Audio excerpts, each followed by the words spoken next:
Bol u peti, otežano hodanje i probadajući bol glavne su tegobe petnog trna.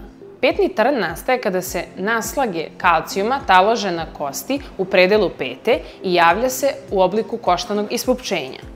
U ovom procesu se dešava upala plantarne fascije, vezivnog tkiva koje povezuje petnu kost sa prstima. Pacijenti uglavnom opisuju simptome ovog oboljenja kao probadanje nožem u predelu pete.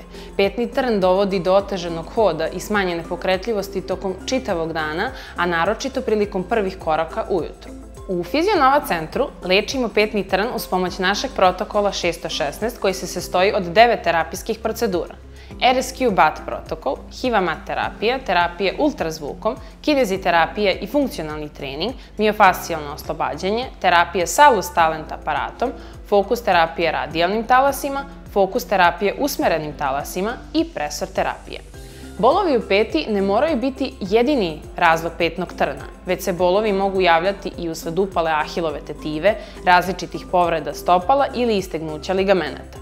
Zato je neophodno zakazati specijalistički pregled kod našeg doktora fizijatra kako bi ustanovili pravu dijagnozu i predložili odgovarajući program lečenja.